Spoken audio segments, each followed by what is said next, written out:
Hi guys, welcome to Hermits, Hounds, and Horses.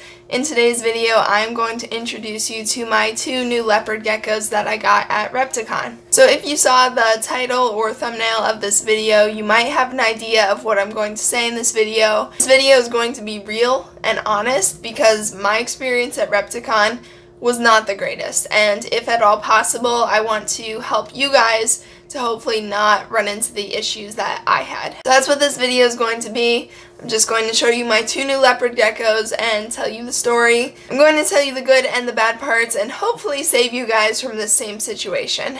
So for those of you that don't know, this is Savannah, and she is my female albino leopard gecko. I got her about 1.5 years ago at a pet store, and at the time everyone had told me, don't buy your animals from pet stores. Animals from pet stores are sick, they're not tame, you don't know their genetics, you don't know where they came from, and you don't want to buy from them. I found out all this information after I had already purchased her, but honestly she was great. I really have not had any problems with her. She was pretty much your average leopard gecko. It was a process taming her, and she didn't want to eat the first couple days, but other than that, pretty easy first reptile, and she's been amazing. Because she is so amazing, I decided that I wanted to get 2 more leopard geckos and put them in this bookshelf that I have set up. So I went to Repticon about 2 weeks ago and got 2 new leopard geckos. I'm going to get them out and show you them next, but this was just part of the backstory. So this is Douglas, and he is my new male blazing blizzard leopard gecko, and he absolutely hates the light. He really is bothered by it, so I'm going to try to make this quick. So Douglas, I believe, is considered a subadult. At least that is what they had him listed as on their website. Like I said, he is a blazing blizzard, so he is a blizzard mixed with an albino, so it's a double recessive gene. A lot of these lizards end up being white when they're younger, but then they mature to be a darker gray or yellow color. He has some light, very, very light yellowing on his back. So the reason I picked him was because he was the lightest colored gecko they had, and I think he will probably stay pretty light colored throughout his life. So I did inspect Douglas pretty well before I bought him. I looked him all over to see if he was healthy. I took him out and I held him. He was keeping his eyes closed there, but I figured that it was probably just because of all the bright lights, and I figured his eyes would not be a problem once we got home and he had more time to settle in. Well, I was wrong. Once we got home, it became very apparent that he does have eye problems. For the first 3 or 4 days even, I was convinced that he was totally blind because you could, do stuff right in front of his face and he didn't even see it. He didn't acknowledge your presence. He would just bump into things, and it really wasn't good. I felt bad for him. So around day 4, he did start eating, and I could tell then that he did have some vision, which was a big relief on my part. I did not know how I was going to feed a blind lizard. He very much walks upright. He seems like he keeps his head high a lot of the times, and he kind of marches. He does bump into a lot of things in his tank, and hunting is difficult for him. At this point, I'm really thinking that he can only see above his nose level. He really has to find a lot of angles when he's hunting, and he almost always has to be like tilting his head really far down if he's trying to hunt something below him. Otherwise, he's pretty good. Besides being gorgeous, he is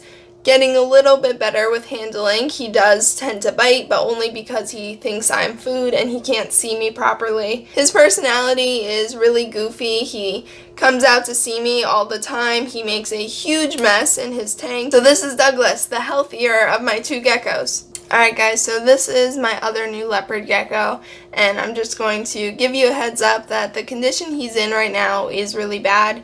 He is sickly, and there is a chance that he's not going to make it, so I'm just warning you if you don't want to see that. For those of you that do want to see him, here he is. So the advice I would want to give someone else when going to a reptile expo and purchasing animals, really, really, really look over the animals well before you bring them home, because I did not do it. I saw this guy sitting at the table and I just thought he was absolutely gorgeous. His coloring is so amazing and he was just the one. And I looked him over, but I did not open the container and take him out and really look at him well.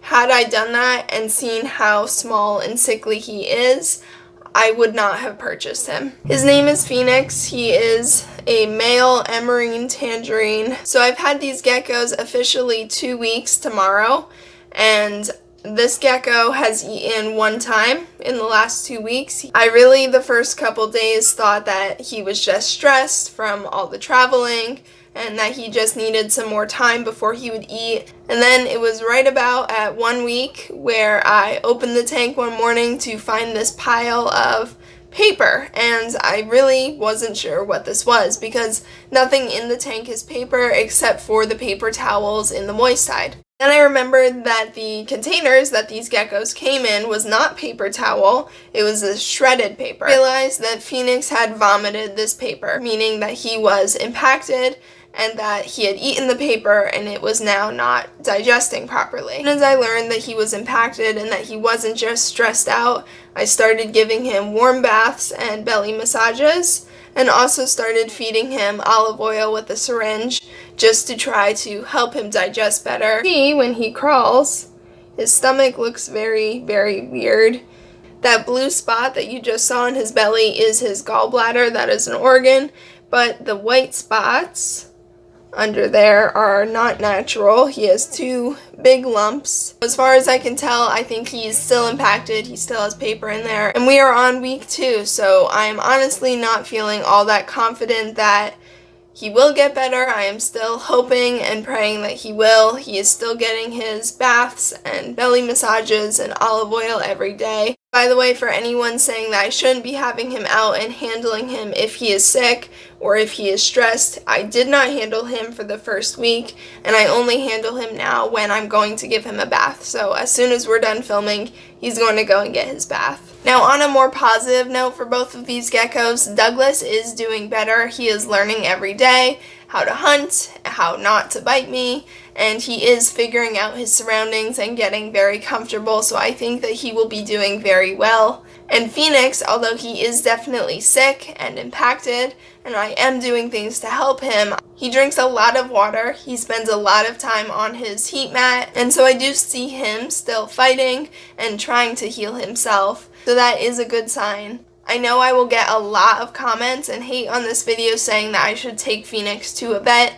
However, I've been doing a lot of research on impaction lately, and I have been talking to a couple of experts. Really, the only thing that a vet is able to do in a case of impaction is tell you to do the things that I'm already doing. Really, the only other thing a vet can do is surgery, which isn't an option on a gecko that only weighs 9 grams. If he were an older, bigger gecko like Savannah, then I probably would take him to a vet. But right now, only weighing 9 grams, there's really nothing that a vet will be able to do. So my advice to anyone looking to buy a reptile is don't necessarily think that because you're buying from a breeder or because you're buying at a reptile expo that's going to be a healthier, happier animal than if you bought it at a pet store. I'm not saying that we shouldn't buy from breeders, but what I am saying is that before you buy an animal, make sure that you really, really look it over before purchasing it, because what you see is what you get. Anyway, guys, I will keep you updated on Phoenix and Douglas on my Instagram account as well as my community tab here on YouTube. So if you don't follow me on Instagram or you're not subscribed to my channel, make sure that you do that so that you can get all the updates on Phoenix and Douglas. I just wanted to keep you updated on what's happening with my geckos and hopefully prevent you from making the same mistakes I did. See you guys next time. Bye!